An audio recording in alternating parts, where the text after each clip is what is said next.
Muito boa noite,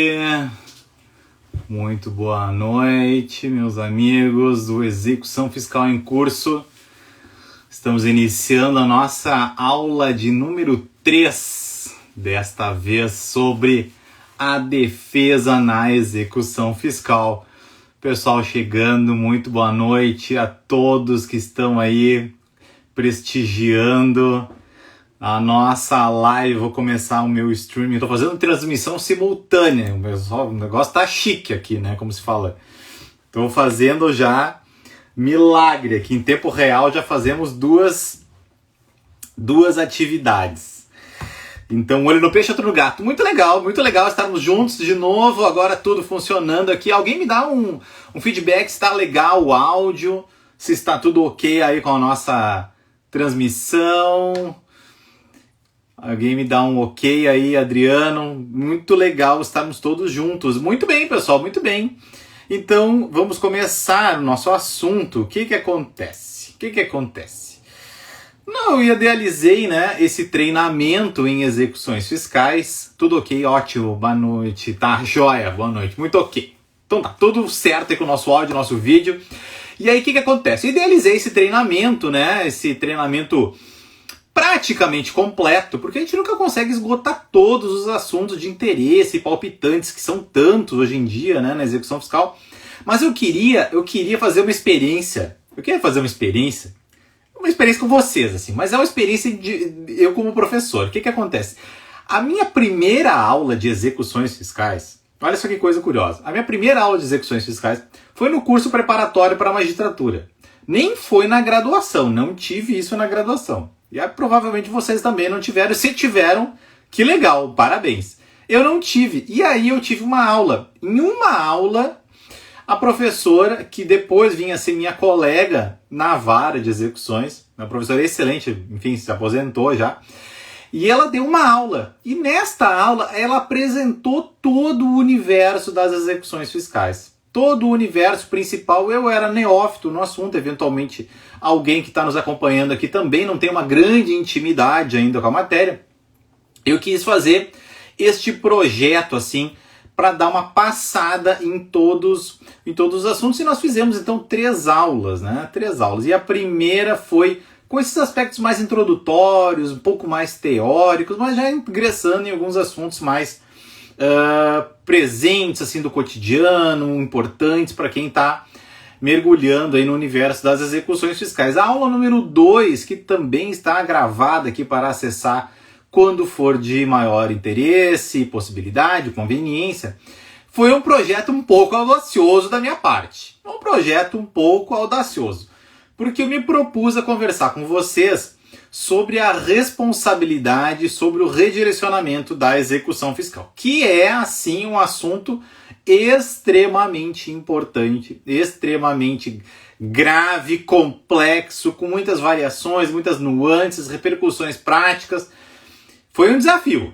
E aí eu tratei os principais eixos da responsabilidade tributária na aula 2. Nesta aula é um outro desafio, um propósito, digamos assim, audacioso, que eu quero entregar para vocês uma visão ampla da defesa na execução fiscal, que foi o primeiro assunto, enquanto comunicador online, que me convidaram para conversar. A defesa na execução fiscal. E na época o Vinícius, que me convidou, ele falou: a defesa sempre desperta muito interesse assim, para o pessoal tem muita dúvida, como é que fazer, como é que não fazer e tal. Então a aula de número 3 é esta da defesa na execução fiscal. E eu quero dar uma aula diferente do que vocês podem ter tido numa outra ocasião, podem ter tido em livros, né? Em livros, exceção de pré-executividade na execução fiscal, coisas que vocês já possam ter visto em outras ocasiões, num curso mais formal. E eu quero inverter um pouco a lógica de como apresentar as coisas, né? Que o Execução Fiscal em Curso ele tem esse propósito de tentar mostrar as coisas de uma forma mais inovadora, mais interessante, mais prática, mais simplificada, mas com bastante insights. E estes insights que eu já tô assim nas centenas contando, tô fazendo uma lista dos insights, assim, tópicos curtos que vocês podem ter como uma ideia bastante útil, assim, para o cotidiano. São centenas de insights. Eu tô catalogando para uma ideia nova que eu quero convidar vocês logo mais aí durante a nossa conversa. Para quem é novo, eu quero me apresentar. Me diga aí quem é novo aqui nas nossas aulas da quarta-feira, nosso horário tradicional das 19h47. Diz aí quem é novo no assunto, quem é novo na matéria, quem é novo frequentando aí as nossas aulas temáticas. Eu sempre separo um tema. Ó, a Graziella diz que sim. Estamos juntos, beleza. E aí eu sempre separo aulas temáticas. Dessa vez eu lancei aí no story umas pesquisas. O que era mais importante? Eu anotei várias coisas. Uma amiga me disse que aqui é uma preparação raiz. Eu anoto várias coisas legais aqui pra gente conversar na nossa conversa aqui, na nossa live. E aí então, quem for novo, quem for chegando, então muito bem-vindo, né, ao Execução Fiscal em Curso, que, como eu falei, procura trazer esses conteúdos relevantes de uma forma prática, intuitiva e que possa ser útil aí no teu cotidiano, seja como advogado, seja como estudante para concurso, seja como quem está migrando de atividade, né, às vezes está trocando, como já recebi direct, eu estou trocando de uma atividade, eu quero me especializar no tributário, na execução fiscal, qual é que é aí dessa matéria, e aí eu sempre fico o convite, né? Vem comigo, vamos trabalhar a execução fiscal, que é, eu apresentei esse dia numa roda de conversa, a execução fiscal é como uma sala. A gente bate na porta, abre uma porta e entra dentro de uma sala. Essa sala, por sua vez, tem outras janelas, portas, armários, tem outros recintos, e esses recintos podem te interessar. Tu entra nessa sala da execução, pode te interessar lá pelo contencioso no tributário, pode se interessar pelo consultivo, pode se interessar pelo tributário lá da via administrativa, né? Pode se interessar por alguns ramos de assessoria, de planejamento, e a execução acaba sendo uma porta de entrada dentro de um universo bastante vasto que é de trabalhar com direito tributário, que particularmente eu gosto muito, tanto que há praticamente 20 anos não me afastei dessa atividade lá do tempo, desde a faculdade, trabalhando com tributário, e aí na justiça, né, sempre trabalhando com execução fiscal. E para quem é novo, quero me apresentar, né, eventualmente aí não conhece o cristão que está falando aí. Meu nome é Thiago Scherer, eu sou juiz federal aqui em Porto Alegre, numa vara especializada em execuções fiscais, que é a 16ª vara, mas para mim sempre vai ser o nome antigo, que é a primeira vara de execuções fiscais. E lá eu cheguei há quase 2 décadas, e devia falar isso aí porque a gente acaba entregando um pouco da nossa idade, né? E aí cheguei lá há quase 20 anos, em 2003, comecei a jurisdicionar nas execuções fiscais, e nessa caminhada eu percebi o seguinte, uma dificuldade que eu, enquanto operador jurídico, percebi, digamos assim, eu não tinha a prática de juiz na execução fiscal. Eu tinha uma prática de concurso público, eu cheguei muito rápido na vara de execuções. Eu tinha uma prática de concurso público, fui formado, talhado, tinha prática de fazer provas. Eu não tinha prática de resolver aquelas questões, e como coloquei na aula passada sobre... Fica até engraçado falar nisso, mas eu não sabia como é que era o redirecionamento da execução. Eu sabia na teoria, sabia aquelas discussões jurisprudenciais, a virada que o STJ deu na responsabilidade tributária subjetiva. Mas como é que funciona isso aí na prática? Eu aprendi assim na prática, eu aprendi muito com os servidores que assessoram os juízes na vara. E eu queria passar para vocês um atalho para essa prática, um atalho para esse conteúdo, que é um conteúdo assim intangível, que não está escrito, e esse conteúdo que é uma cultura que vem de tempos, de uma construção paulatina, de práticas, de memórias de como trabalhar. E eu queria passar isso, né? É uma espécie de uma biografia. Até um amigo falou, teus filhos vão poder ver daqui não sei quantos anos. O Thiago tinha essa idade, falava dessas coisas, falava disso, falava daquilo, né? Se interessava por isso. É uma espécie de registro da nossa história. Eu queria registrar isso. E isso percebi já em relatos que eu recebo por direct, uns agora até andei publicando aqui, que é transformador. Muitas pessoas acabaram recebendo assim informações, tira dúvida, algum conhecimento, algum clique que deu ali para fazer uma primeira sessão de pré-executividade, para fazer um primeiro encaminhamento necessário lá numa execução fiscal, né? Estudar as alternativas que possam haver aí, possa haver aí no menu que se abre aí diante do executado, né? Que há várias situações e há vários reflexos. Às vezes a gente não tem isso, a gente vai lendo assim o by the book, a gente vai lendo aquelas coisas e a doutrina é muito legal, muito bacana, mas e o vamos ver? E agora, como é que eu resolvo o pepino que eu tenho aí na minha mesa? Eu não sei se em outros lugares do Brasil se usa essa expressão, mas aqui em Porto Alegre, né, no Rio Grande do Sul, o pepino é um problema, assim, é uma coisa, um abacaxi que a gente tem que descascar, que às vezes descascar abacaxi é uma coisa complicada, né, mas aí a gente se propõe a facilitar a vida, né, e a gente, na verdade, é que eu também aprendo muito, também ensino muito, né, compartilho, mas o compartilhar aqui, melhor dizendo, ele é um compartilhar que ele é multiplicar.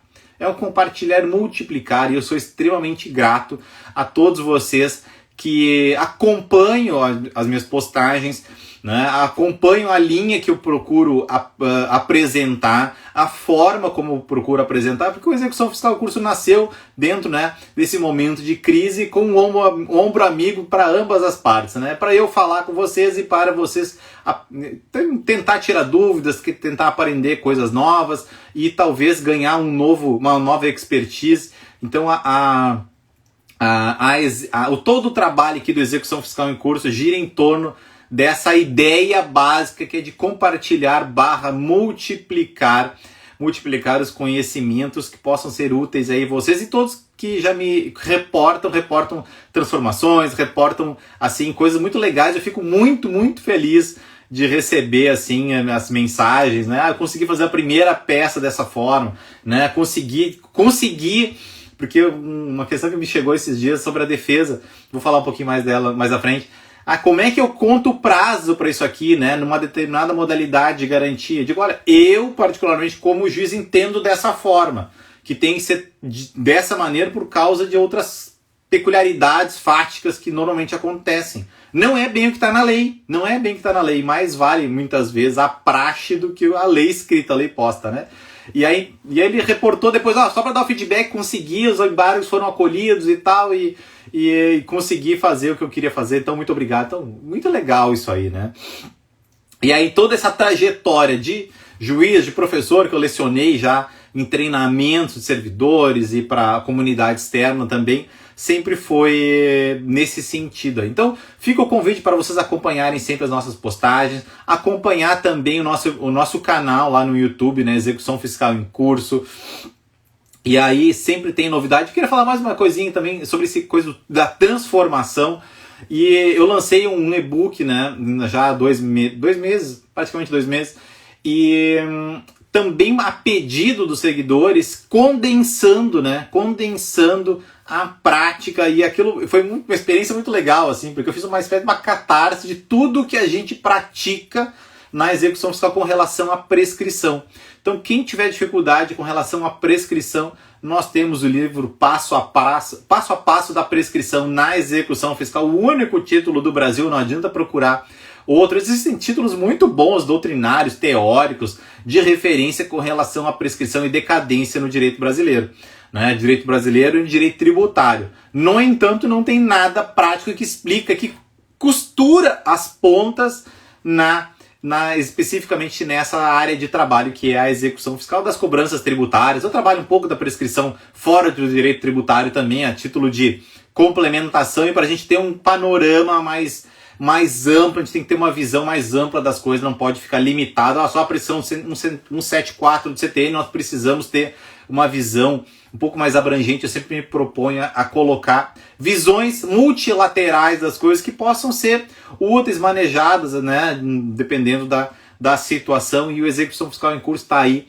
para servir de ombro amigo para vocês também. Pessoal, então fizemos as 3 primeiras lives e esta eu reservei este assunto desafiador da defesa na execução fiscal. E vocês provavelmente, né, Recomendo o e-book aí, Adriano. Ó, legal, ó, bacana o feedback positivo. Auxiliou em muito todas as dúvidas que eu tinha. E esse e-book tem uma vantagem, Adriano, porque esse e-book tem consulta direta com o autor, né? Eu recebo muita dúvida, isso aqui eu não entendi bem, como é que é isso aqui e tal. Eu digo, não, é assim, assim, assado, STJ assim, assim, assado.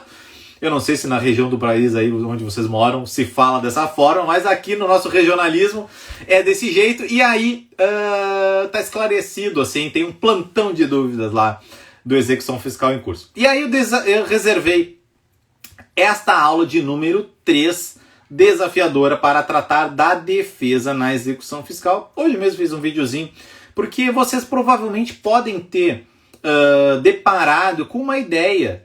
E eu também falo, e não é errado isso, né? Não é errado, muito pelo contrário, que a defesa do executado na execução fiscal não se restringe aos embargos de devedor. Nós temos a exceção de pré-executividade e, além de tudo, nós temos a ação ordinária, que pode ter vários conteúdos, declaratório, anulatório, desconstitutivo, né? Vários conteúdos possíveis impedidos em uma ação anulatória. Mas vamos ver um pouquinho melhor isso aí. Por que nós temos essas ideias, que são ideias verdadeiras, mas que de modo algum limitam, contém todo o universo bastante amplo da defesa na execução fiscal. Por que não? De um lado, a gente tem que saber com quem que a gente está lidando, tá? A gente tem que saber com quem que a gente está lidando. A execução fiscal se destina como um rito privativo da fazenda pública, assim entendida como a União, Estado, municípios, suas autarquias e fundações públicas. Esse rito privilegiado, né, ele se destina exclusivamente a recuperar, liquidar, solver créditos públicos, né? Quando a gente lembra lá da dívida pública, a dívida pública, eu cresci falando aquela coisa do FMI e a dívida pública brasileira. Então, ao lado da dívida pública, nós temos os créditos públicos. É uma imensa, vasta, né, universalidade de créditos que compõem a dívida ativa da Fazenda Pública, e, enfim, isso é somada com todos os créditos de titularidade da União, dos Estados, municípios. E este ferramental da execução busca liquidar com uma eficiência bastante grande esses créditos que se destinam, no mais das vezes, ao custeio não da máquina pública, mas ao custeio também de serviços fundamentais à nossa coletividade, sociedade, saúde, segurança, educação e por aí vai, justiça também, por que não? Daí que esse ferramental ele veio dotado com alguns privilégios, algumas prerrogativas. A Fazenda Pública no CPC já tem prerrogativas que acabaram até sendo mitigadas um pouco em 2015, né? Prazo para falar em dobro, antes era em quádruplo, né? Para dar um exemplo, né? Sistema de precatório para pagar suas dívidas e tudo mais. Direito à intimação pessoal, várias prerrogativas da União, aqui no nosso caso da execução fiscal federal. E essas prerrogativas buscam liquidar este universo de créditos de interesse, no final das contas, da própria sociedade. Não vou fazer apologia ao imposto, ao tributo aqui, mas é assim que a coisa funciona. E daí este ferramental impôs restrições à defesa do executado. Isso é inegável, talvez você já tenha tido contato com essa verdade. Ele realmente impôs algumas limitações. Dentre as múltiplas vantagens que o credor fazendário tem na execução fiscal, uma delas é o cerceamento, vamos dizer uma palavra bastante forte, mas existem limitações ao exercício da defesa, tanto que a doutrina cunhou um princípio, que é o princípio da concentração da defesa em sede de embargos de devedor. E é assim que vocês vão perceber que lá no artigo 16 da nossa lei de execuções, nós temos vários assuntos importantes aqui para a nossa conversa. Mas diz lá que o executado oferecerá embargos no prazo de 30 dias, e agora são 30 dias úteis, contados de uma série de formas, né? E lá diz o seguinte: no prazo dos embargos, o executado deverá alegar toda a matéria útil à defesa. Daí se saiu o princípio da concentração da defesa, segundo o qual cabe ao executado promover, né, alegar, promover no sentido de requerer, produzir a prova, né, produzir todos os meios de prova possíveis que possam abalar a presunção de liquidez e certeza de que goza este título, um título especial, expedido também num exercício de uma prerrogativa extravagante da Fazenda Pública, que é o privilégio de expedir um título unilateralmente. Nós, enquanto cidadãos, não temos este poder de emitir um título contra alguém, independentemente da vontade deste alguém, deste nosso devedor. Existe agora uma outra situação totalmente isolada no nosso CPC, mas que não vem ao caso. E na execução fiscal nós temos esse poder, que é um poder instrumental para aquela ideia que eu comentei, de reforçar a liquidação destes créditos que se destinam a toda a coletividade. Por isso que veio a lei e disse que você deve embargar, concentrar todas as alegações possíveis e produzir todas as provas em embargos de devedor para que possa, né, se conseguir fazer toda essa prova, abalar o que a presunção de liquidez e certeza que vem lá no artigo 3º da nossa lei de execuções. Então, além de expedir um título executivo, ainda esse título é dotado de uma presunção legal de liquidez e certeza. Eu presumo que aquele título contém um crédito, ele instrumentaliza um crédito, que ele é certo quanto à existência, que ele é determinado quanto ao valor. Ele é líquido, ele é determinado quanto ao valor e é um crédito exigível, ele não tem nada que impeça a sua execução. E isso porque existe um pressuposto, ao menos está idealizado na lei, de que o próprio ente que está cobrando, promovendo a execução fiscal, né, entrou com a inicial executiva, fez um controle de legalidade deste crédito. E isso é uma raiz de uma outra via de defesa, mas está aqui no parágrafo 3º do nosso artigo 2º da Lei de Execuções. A inscrição deste crédito público apurado, às vezes unilateralmente, ou às vezes confessado pelo próprio contribuinte, ou às vezes até originado em um contrato que a administração tem com particular, né? Esta inscrição deste crédito fazendário em dívida ativa pressupõe um controle administrativo da legalidade. Este controle administrativo da legalidade põe um carimbo de que este crédito, além de ser certo quanto à sua existência, além de ser determinado quanto à sua extensão, quanto ao seu valor, ou seja, um crédito líquido, ele é um crédito exequível e exigível.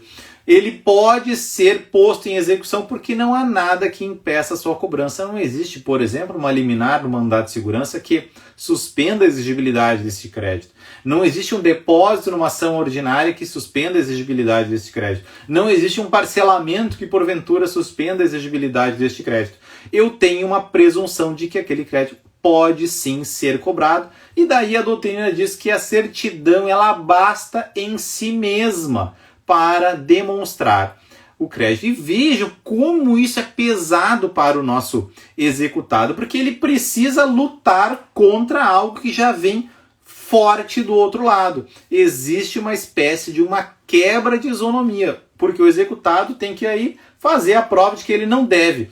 E aí nós vamos lembrar que no artigo 3º da nossa lei de execuções, parágrafo único, diz que essa presunção, bacana, é relativa. Ou seja, não é uma presunção absoluta, e as presunções absolutas são absolutamente, com perdão do trocadilho, né, residuais, e muito embora se apresentem nas execuções fiscais, tal qual lá na fraude à execução do crédito tributário.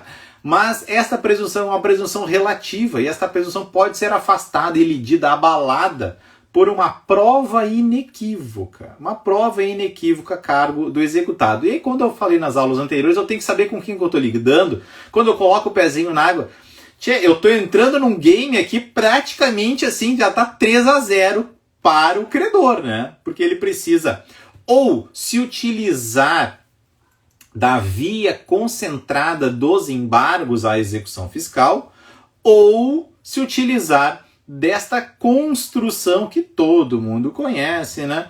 Que é a construção da exceção de pré-executividade.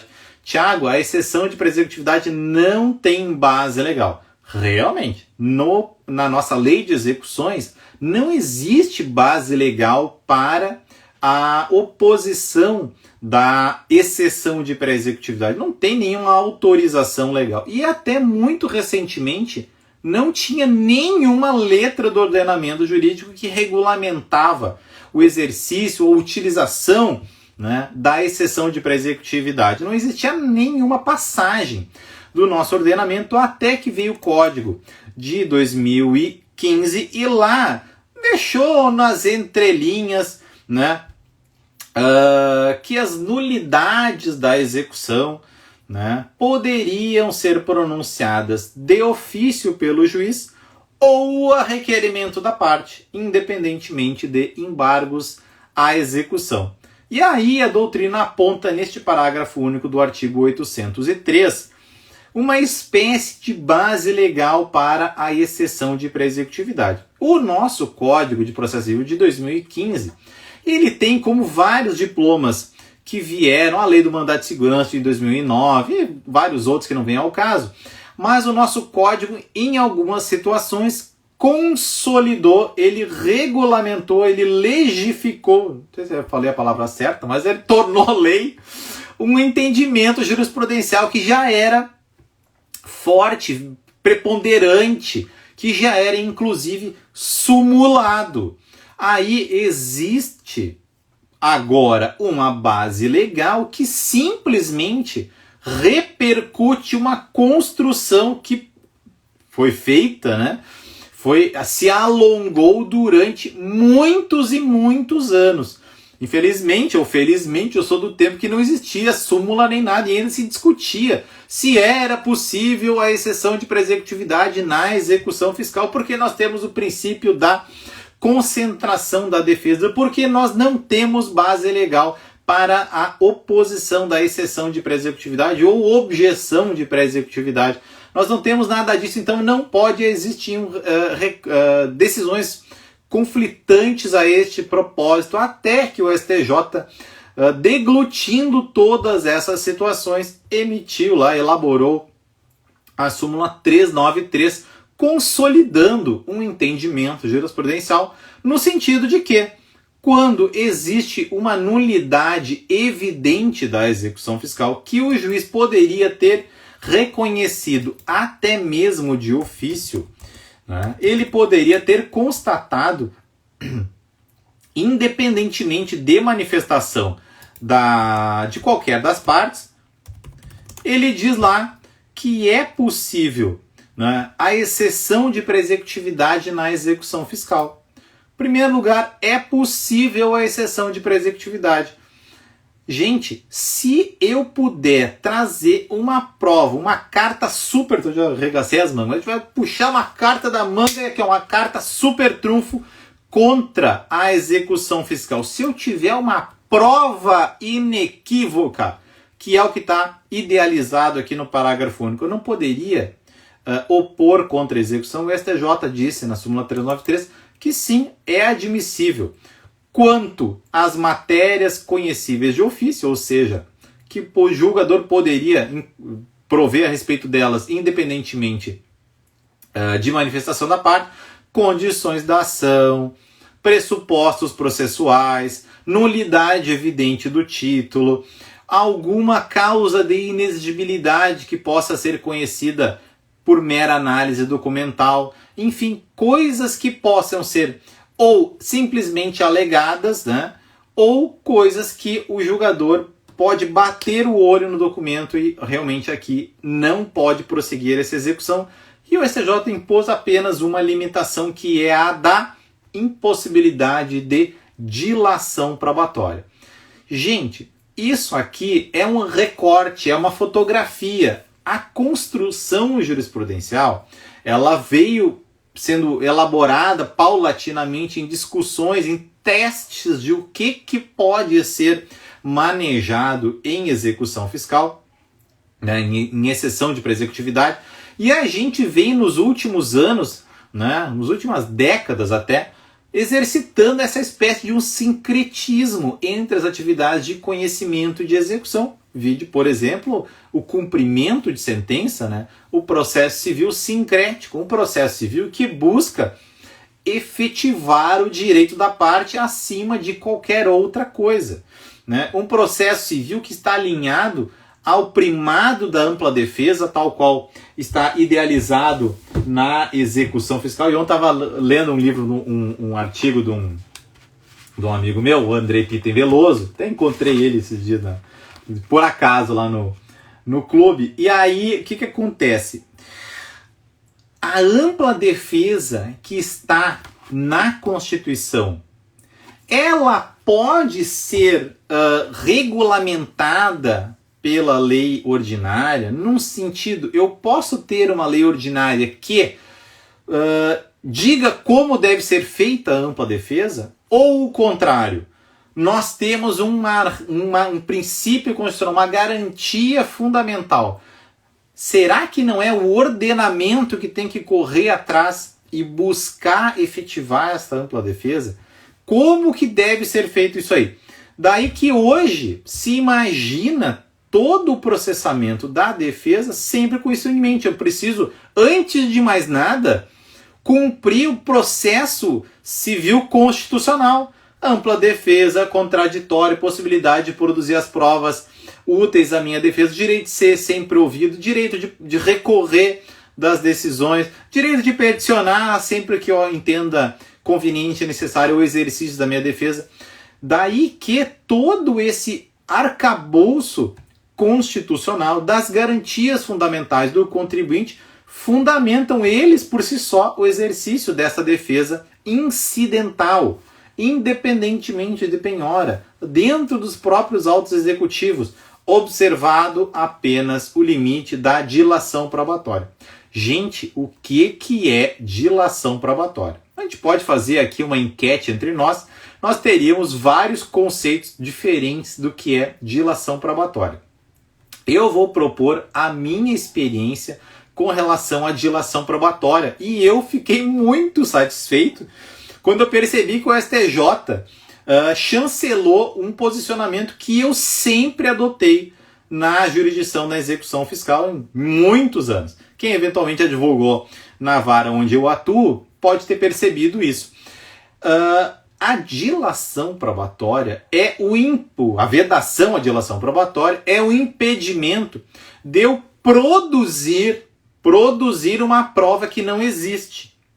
Não existe uma oitiva de uma testemunha cujo relato é fundamental ao meu exercício de defesa. Ela vai dizer que o meu rendimento foi pago dessa maneira, daquela maneira, não existe base aqui para o imposto de renda da pessoa física. Né? Vai trazer uma prova suficiente com relação à impenhorabilidade de um bem que foi atingido na execução. São situações que a prova não existe. Eu preciso ouvir essa pessoa, mediante o contraditório, mediante participação de todo mundo. Eu preciso ter uma perícia que vá dizer se há um excesso ou não. Se existe ICMS inserido na base de cálculo do PIS e COFINS posterior a março de 2017. Muitas vezes eu preciso ter uma prova adicional que não foi produzida, que não existe. Né? Produziram a prova. A exceção de pré-executividade não permite isso. Mas eu ouso dizer que a exceção de pré-executividade vai permitir sempre a anexação no processo. Estou imaginando o processo físico, tá? Vai permitir a anexação de documentos originados, inclusive em outros processos. E isso acontece demais, gente. Isso acontece demais. Por quê? Porque pode acontecer, imagina, uma testemunha foi ouvida num outro processo, até da mesma parte, ou o sócio está se defendendo, a testemunha foi ouvida num processo, nos embargos, por exemplo, ou numa anulatória, promovida essa ação pela própria contribuinte executada original. Já existe um documento, um relatório, uma perícia, algo que foi produzido atinente àquela mesma relação jurídica num outro processo. ou numa situação que foi em outro juízo, né? Eu tenho lá uma sentença criminal absolutória, eu tenho, enfim, é uma ampla gama de documentos que já existem e eu posso anexar no processo. E aí vem o STJ, e eu sempre fiz dessa maneira, e o STJ diz o seguinte, um recurso especial de relatoria da ministra Nancy Andrigues, olha, se a prova ainda não está suficiente, a parte pode complementar essa prova. Ela pode ir lá juntar, faltou agora a consulta, ou melhor, faltou uma cópia de uma CTPS. O que veio aqui não é suficiente. Ela vai lá buscar a cópia da CTPS, anexar no processo. É uma complementação de uma prova que já existe.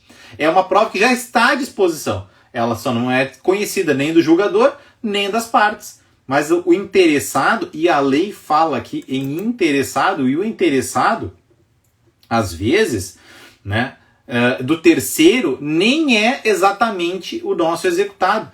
Pode ser, por exemplo, uma outra pessoa que teve um bem atingido por uma indisponibilidade via CENIB, e ele vai lá dizer, olha, eu já adquiri esse imóvel do executado antes da inscrição individuativa, ou antes do fato gerador, ou no caso de crédito não tributário, antes da penhora, né? Eu obtive esse bem e ele anexa isso por documentos. É muito fácil, né? Junta uma certidão lá do registro de imóveis, é muito fácil, né? Cópia do DUT da transferência do veículo com o reconhecimento de firma datado, né? Anteriormente à inscrição do crédito tributário em dívida ativa, ou da citação do co-executado em caso de redirecionamento, né? O executado que alienou o veículo.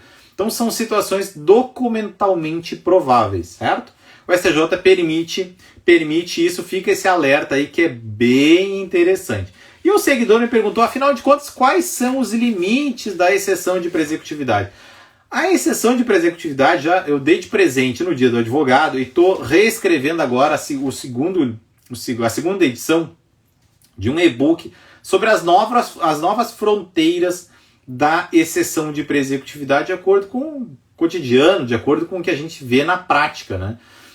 E as novas fronteiras, elas são, digamos, dilatadas. Este campo de atuação da exceção de presecutividade, ele vem sendo cada vez mais expandido. Como eu falei, muitas vezes o processo civil ele é um laboratório, vide juizados especiais.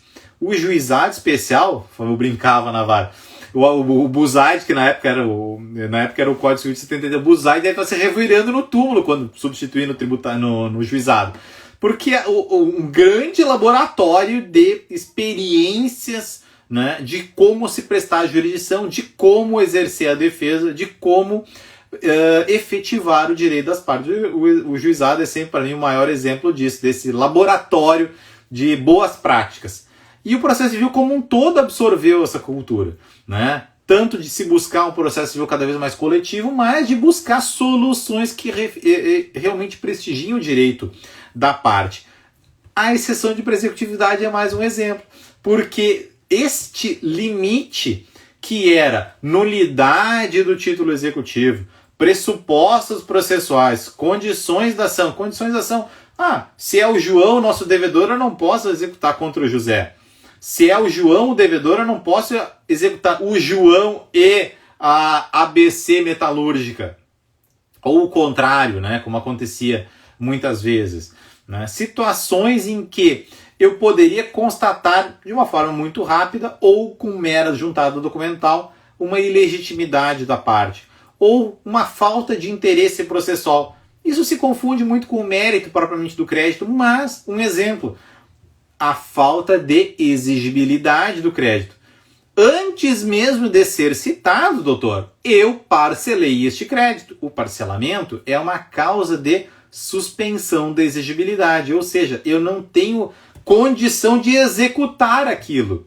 Mas aquilo aconteceu depois de ter sido ofertado a inicial. Pode ter sido parcelado antes do despacho do juiz. Mas se o parcelamento é posterior ao ingresso da execução, vai haver a suspensão da exigibilidade do crédito e vai haver a necessidade de suspensão da execução. Se o parcelamento for anterior à execução, existe uma inexequibilidade do título e uma inexigibilidade do próprio crédito, a execução deverá ser extinta.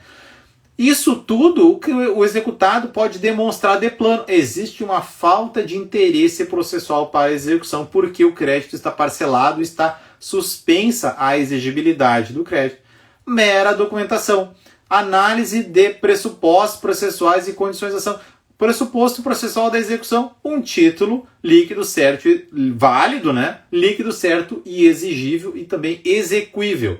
São situações que são pressupostos da execução. Eu devo me opor contra elas em uma mera petição. Isso é o ordinário, é o comum, é o que vinha lá desde... Muito interessante, qual é o livro, não lembro agora. Mas o decreto 848... né, lá que criou a Justiça Federal, e que você não sabe, mas o decreto 848 criou o controle de constitucionalidade, o controle difuso de constitucionalidade do Brasil, e criou esse controle difuso ao exemplo norte-americano antes mesmo de Portugal. Portugal copiou o nosso decreto 848 para lá ser criado também o controle difuso de constitucionalidade. Esse decreto já falava dos embargos, dessas nulidades da execução fiscal que deveriam ser alegadas em embargos, e a partir daí começou essa discussão para que se possa avaliar nulidades da execução em mera petição, independentemente de garantia. Certo? Isso é o ordinário, é isso que chegou à súmula 393. Lá, claro, diz também matéria de ordem pública, né? Matérias cognoscíveis de ofício, matéria de ordem pública, que primeiro era decadência e depois passou a ser também a prescrição, coisas que o juiz pode se pronunciar a respeito, né, de ofício. O juiz olha lá, tem mais de 5 anos desde o vencimento do crédito e a propositura da execução. A mim parece que tem prescrição tributária. Diga, credor, se há algo que tem interrompido a prescrição. Eu posso, como julgador, dizer isso. E pode o executado, doutor, aqui está prescrito por decorridos mais de 5 anos. Coisas que o juiz poderia conhecer de ofício. Mas o que hoje acontece? Existe hoje, e eu ao menos acredito que seja dessa forma, e queria que vocês também advogassem essa ideia. Não quero ficar pregando para convertidos aqui, mas assim... é uma forma de defesa mais alinhada com o ideário constitucional. E esta forma de defesa abraça, agasalha múltiplas outras situações que não poderiam, no ortodoxo, no ordinário, ser deduzidas em embargos, em exceção de pré-executividade.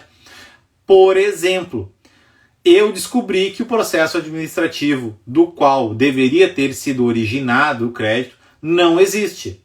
Ou foi extraviado, ou houve uma invalidade com relação à cientificação do interessado. Ou ele não foi cientificado de uma decisão e ele não pôde acessar a via recursal administrativa. Ou ele não teve ciência de algum documento. Coisa tipo prescrição intercorrente dos créditos administrativos, situações que dizem respeito ao próprio processo, que, muito embora não deva ser juntado junto com a inicial, junto é bom, né?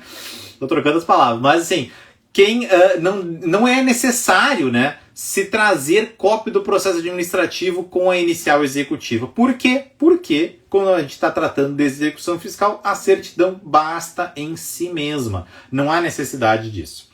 Certo? Daí que eu posso buscar essa documentação, olhar por que o juiz não vai pronunciar a nulidade do crédito, se é evidente que foi dirigida uma notificação para um endereço que era incorreto e o fisco tinha ciência disso.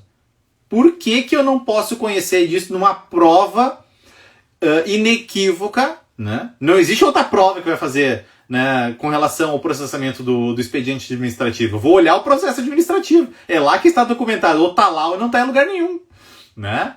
E aí, se não está lá, tem nulidade. Por que não pronunciar isso em exceção de pré-executividade? Tá? Eu já fiz isso, decidi dessa forma. Olha que não tem os pressupostos da validade do próprio título executivo. E esta validade do título vai se enraizar no processo administrativo. Se o processo é nulo, o título, obviamente, é nulo também. Aí vou responder a pergunta para dizer o seguinte: os limites estão sempre sendo expandidos. E um dos limites é efetivamente a impossibilidade de dilação probatória. Eu não posso na execução ouvir testemunhas, eu não posso na execução fazer perícia, né? Existe um rito específico para isso, porque a gente vai voltar para os princípios. Além da concentração da defesa, a execução é regida pelo princípio do resultado. Ela se destina unicamente a efetivar o direito de quem presumivelmente tem razão. Nós já demos um título que atesta esta razão. A gente já sabe quem tem razão, que é o credor. Muito embora a gente vai tentar derrubar isso numa via de defesa que seja forte o bastante para abalar a presunção de liquidez e certeza. Então, esses limites estão sendo sempre expandidos, né? Sempre vai levantando a cerca, nem briga de vizinho, né? Sempre o vizinho vai colocando a cerca um metrinho mais para diante e a gente vai construindo dentro dessa experiência do processo civil contemporâneo, sempre imaginando a ampla defesa lá da Constituição. Então, os limites são, efetivamente, não são mais aqueles ordinários, são hoje a impossibilidade de dilação probatória, e nós temos um outro que talvez vocês não tenham se dado conta, que é, lembra quando eu coloquei que a impossibilidade, ou melhor, a possibilidade de eu avaliar em exceção de pré-executividade uma ilegitimidade de parte?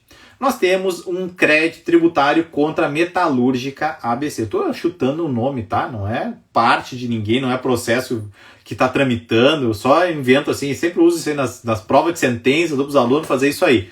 E aí, a Metalúrgica ABC, ou Metalart, coisa do tipo, ela tem um crédito tributário contra ela.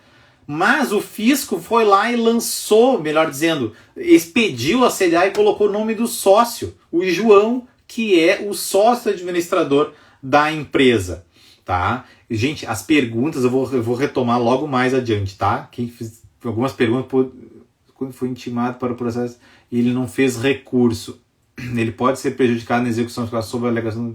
Não pode, sempre vai poder rediscutir o mérito do processo administrativo. Isso aqui tem a ver com a nossa questão, porque em algumas situações é expedida essa CDA independentemente de processo administrativo que tenha apontado, eventualmente, a responsabilidade do João. Então imagina o seguinte, eu tenho lá uma certidão de dívida ativa que aponta ABC Metalúrgica e João como codevedores. Não é muito mais legal ter mais de um devedor, mais de um patrimônio, mais de um devedor solidário para buscar a liquidação do meu crédito? Claro, é muito mais interessante. Então o credor fazendário vai lá e soma mais um patrimônio para fins daquela primeira ideia lá do início que eu coloquei.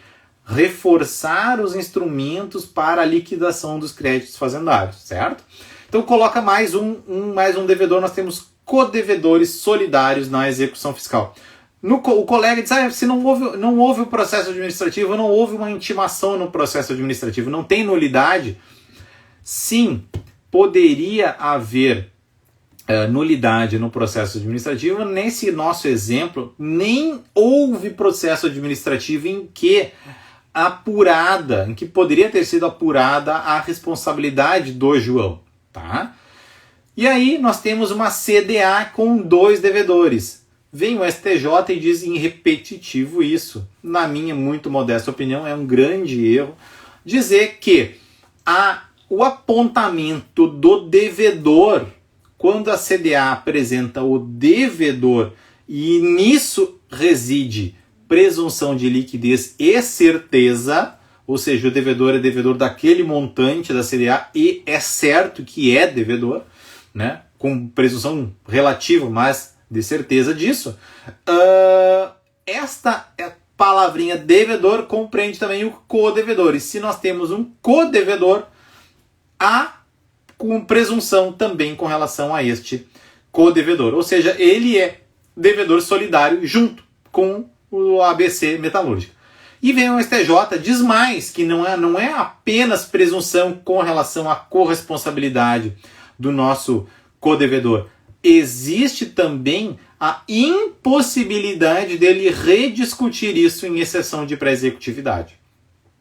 Existe a impossibilidade. Ele não pode opor exceção de pré-executividade com relação a isso aí. Então nós temos hoje, né, na minha muito modesta opinião, 2 limites claros ao exercício da exceção de pré-executividade, tá? Que é a impossibilidade de eu produzir provas novas, anexar provas, reforçar provas, eu posso.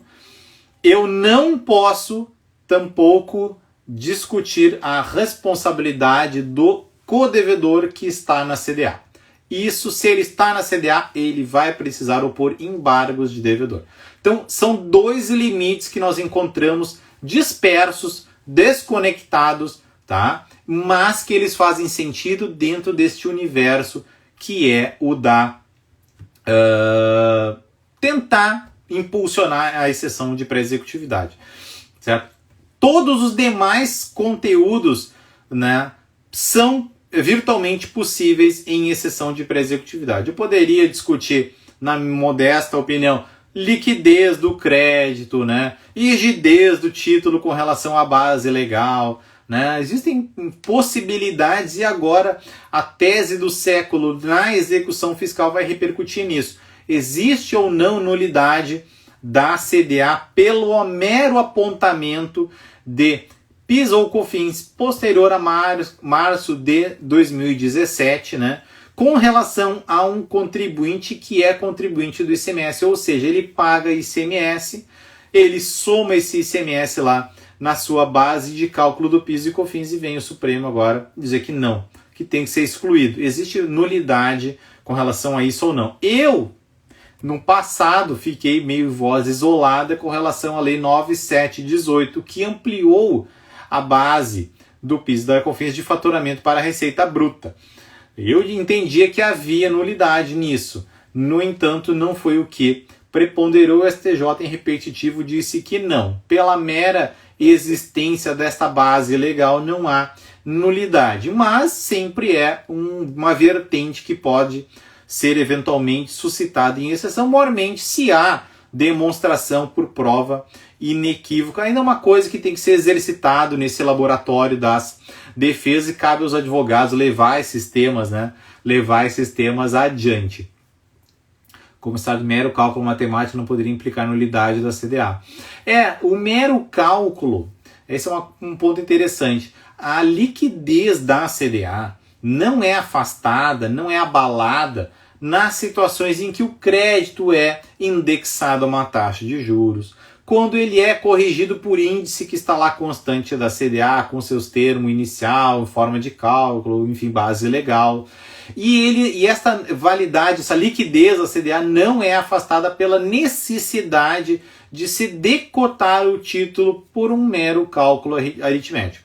Quando eu preciso afastar um quinhão da execução, né, uma base, que esta conta da contabilidade não pode ser somada na base de cálculo do SSE, do IRPJ, enfim, com repercussões nesses créditos, daí eu posso excluir, vai ter que ser recalculado o crédito. Nessas situações, um mero recálculo não implica nulidade da CDA, bem apontado, é assim que pensa o STJ. Podem ser propostos juntamente com o devedor principal. Sim, Afonso, podem.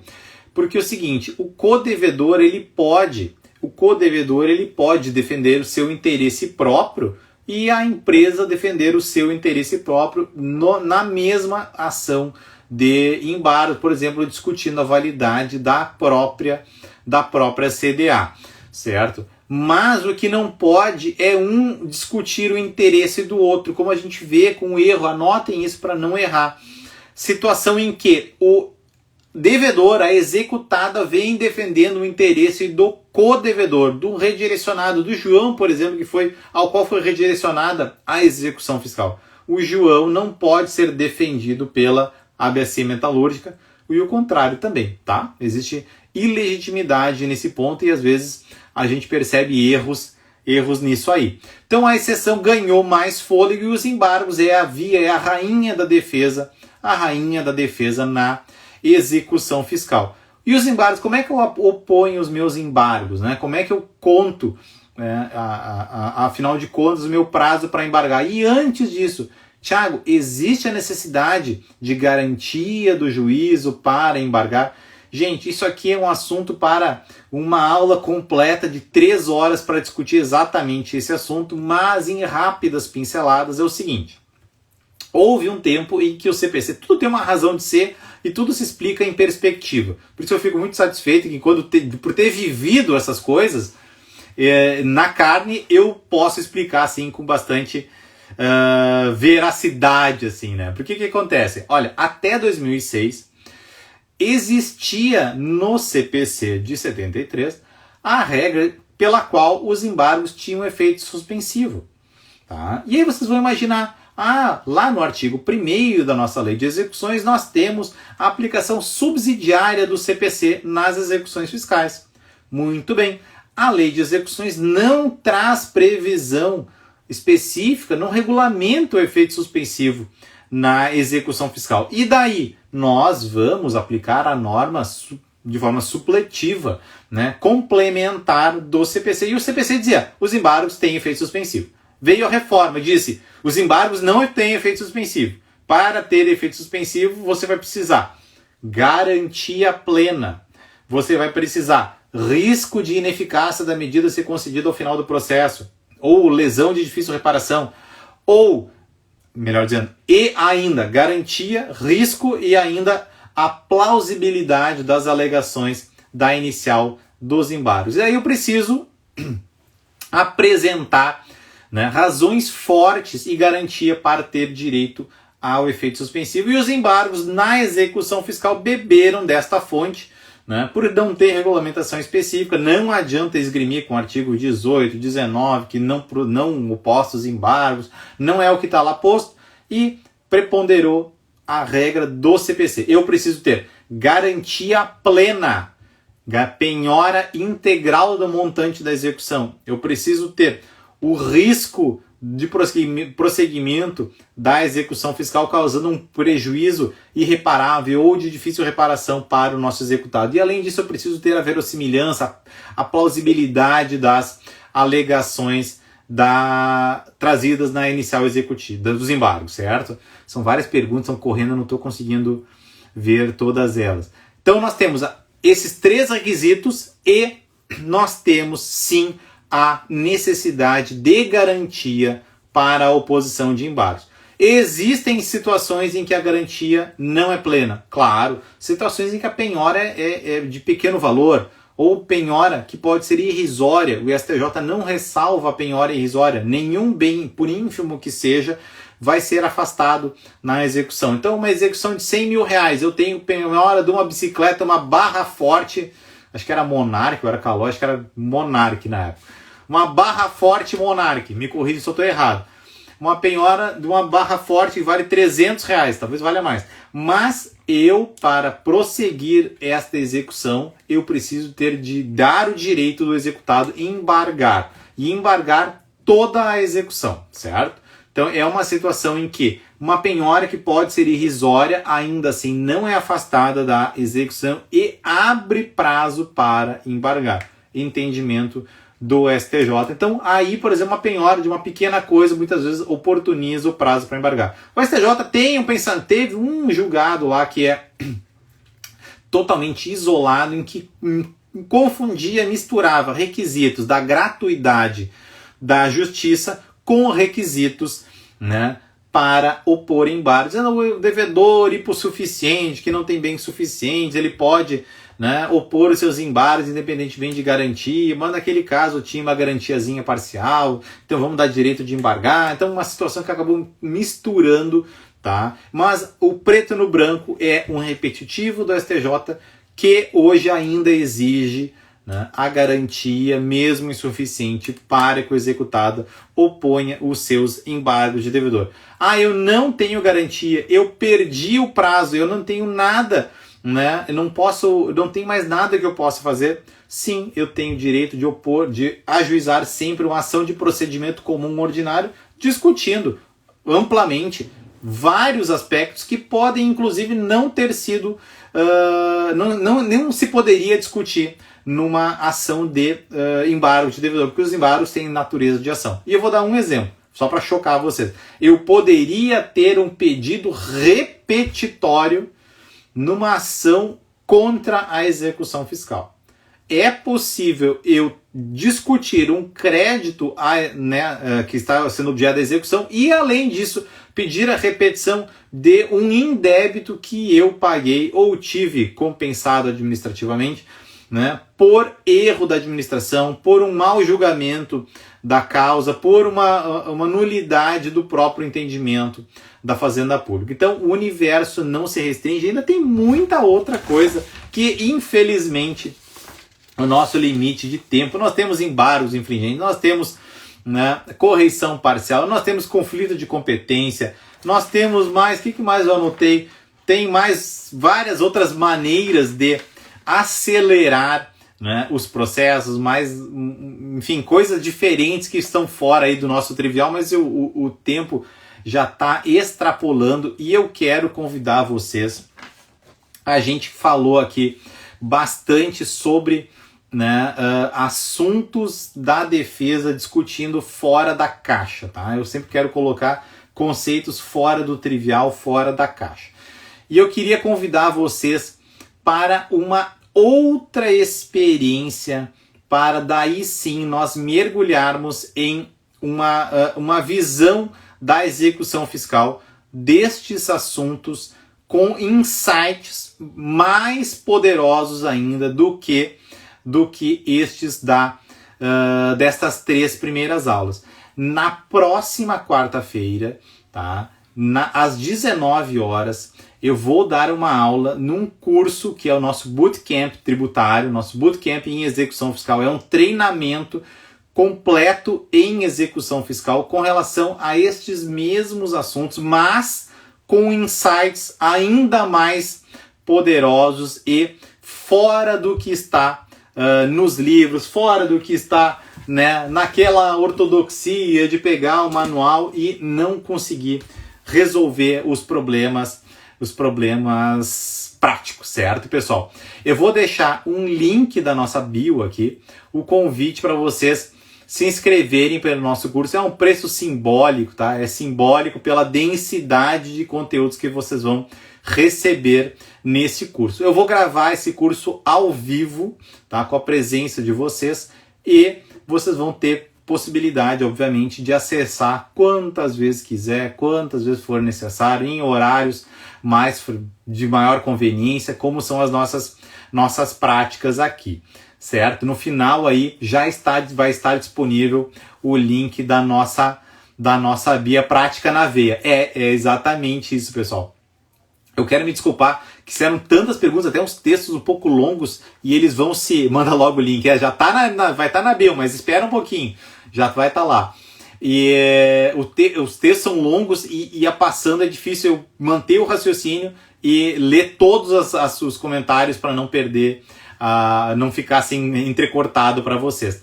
Eu queria ainda pedir uma gentileza, né, de vocês fazerem aí um print dessa tela, tá? Fazer um print para essa tela e postar nos seus stories, marcando aqui o Execução Fiscal em Curso, que eu quero repostar. Rose, como é o prazo para propor ação anulatória? Ótima pergunta, não tem prazo nenhum. Não tem prazo. O que tem prazo é o prazo dos embargos de devedor. A exceção de pré-executividade não tem prazo, tá? A ação anulatória não tem prazo. Ela pode ser ajuizada antes da execução, concomitante à execução, no prazo de embargos. Ela pode ser ajuizada depois do prazo para embargos. Eu perdi o prazo, eu ingressei agora no processo, essa execução rola desde 96, eu posso ajuizar sempre esta ação anulatória, não tem prazo preclusivo. Pode ser proposta dentro do prazo prescricional de 5 anos. Existe uma discussão com relação à possibilidade de anular os atos administrativos, tá? constituídos lá no processo administrativo fiscal. No caso de lançamento por declaração, que é o mais frequente, existe sim este prazo quinquenal, se não me engano, é o 147 ou 149 do CTN. A necessidade de observar este prazo de 5 anos. Quem tiver outras perguntas aí pode recolocar aí rapidinho, que ainda tem um minutinho para colocar. Se não, já faz aí um print da nossa tela, tá? Marca aí o execução fiscal em curso para eu repostar uma ação anulatória concomitante com a exceção de pré-executividade. Olha, esse aqui é um ponto sensível, tá? Porque na anulatória eu posso manifestar todas as mesmas alegações da exceção de pré-executividade. Tá? Não convém deduzir as duas simultaneamente com as mesmas matérias. Tá? Haveria uma espécie de litispendência aí. No entanto, elas podem conviver. Por exemplo, na anulatória eu estou discutindo um determinado assunto. É regime de competência do IRPJ, no IRPF. Tá? Regime de competência. Eu recebi uma bolada aqui, eu tenho que ser pelo regime de competência, não pode ser regime caixa. Eu posso ter uma necessidade de discutir uma matéria específica de exceção de pré-executividade. Existe uma nulidade da citação. Existe aqui uma prescrição da execução fiscal. Aí, se são objetos diferentes, sim, deve ser utilizado cada uma para o seu propósito mais verdadeiro. Assim. Neste caso, 5 anos, a execução fiscal tinha 7. Não teria como ajuizar a anulatória, correto? Tinha 7 anos, sim, e pode ajuizar a anulatória. Versando sobre a execução, claro. Não há problema nisso, não vejo problema. A EPE foi improcedente. Essa pergunta é bem interessante, estava devendo a resposta. Tinha até anotado, queria fazer a prova aqui, eu tinha até anotado. Acolhe a exceção de pré-executividade e depois embargos. Gente, é o seguinte, isso acontece muito, tá? Para encerrar a nossa conversa. Eu venho enquanto devedor e manifesto uma causa forte o bastante que a própria Fazenda, lá naquele controle administrativo de legalidade que eu comentei, e com base inclusive na súmula do Supremo, vai lá e pode anular o crédito. Realmente, à vista dessa alegação, tá, eu anulo este crédito. A baixa deste crédito vai acabar causando a extinção da execução fiscal, porque nós não teremos mais título executivo. No entanto, o artigo 26 da nossa Lei de Execuções, segundo o qual, em havendo extinção e baixa da execução fiscal, né, o artigo 26 pensou em isentar a credora de honorários. E veio a súmula 153 do STJ, diz o seguinte: se o devedor manifestou a sua defesa na execução e, à vista desta defesa, o credor cancelou o crédito, ainda assim o credor vai ser condenado em honorários, porque ele só fez isso à vista da manifestação de defesa. Certo? Então, sim, vai haver condenação em honorários, muito embora o título a CDA tenha sido baixada e extinta por ato do credor, mas isso foi feito à vista de uma razão jurídica contundente o bastante, né, que convenceu o credor a fazer esta baixa. Não, os honorários não são pela metade, os honorários vão respeitar o valor da execução. Tá? Vão respeitar o valor da execução de acordo com a gradação lá do CPC. Em umas situações 20%, em umas situações 10%, às vezes 8%, dependendo do montante, vai ter uma graduação. Mas sim, tem direito a honorários nesta hipótese, certo? Beleza. Pessoal, então eu quero reiterar o convite para o nosso curso. Excelente aula, que bom, obrigado. A voz está falhando já. Eu quero convidar vocês todos para essa nossa atividade aí. Vamos mergulhar com insights ainda mais poderosos. Tá? Eu quero abrir casos aqui já transitados em julgado que não tem sigilo para a gente trabalhar juntos, né? Para a gente olhar os documentos e calcular as coisas junto, olhar tudo que foi feito, como é o processamento, como as coisas acontecem, como é que é o pedido de redirecionamento, como acontece a partir dali, né? EPE é acolhida para retirar sócio do polo passivo, exceção prossegue contra a empresa. Como será honorário? Pelo montante da execução, tá? Pelo montante da execução. Existem algumas situações com relação ao montante que ele teve penhorado. Gente, tá correndo rápido. Ação penal, já houve condenação primeira instância, sonegação, mas tem irregularidade no processo administrativo e ainda não tem processo fiscal, obviamente seria anulatória, sim. Existe a independência das instâncias, né? Existe a independência das instâncias. Não há, né, obrigatoriedade de se exigir o trânsito em julgado da ação penal para discutir a própria parte tributária. Mas adorei essa resposta. Que legal, muito bom. Muito bom. Pessoal, quero agradecer demais aí todo mundo que está comigo, né? Agradecer demais a parceria de vocês, agradecer as perguntas e contribuições que vocês mandam aí, sempre são estimulantes a gente estudar, apresentar um pouco de coisas que podem contribuir aí no cotidiano de vocês, tá? Então eu espero vocês para o nosso curso, nosso Bootcamp tributário. Preparem-se, vai ser intenso, vai ser forte, vai ser 3 horas de muitos insights e talvez vocês vão ter que rever o curso para pegar tudo. Isso é o bacana do online, né? Processos sancionadores não tributários que geram execução. Debater com questões de processos sancionatórios. Créditos de multa. Muito legal. No meu livro de prescrição tem bastante coisa sobre o processo de créditos não tributários, tá? Fica a dica lá, link na bio também. Então tá, pessoal, nos vemos aí na próxima quarta-feira no nosso Bootcamp tributário, insights poderosos em curto prazo de tempo para dominar a execução fiscal. Certo? Muito obrigado e até uma próxima!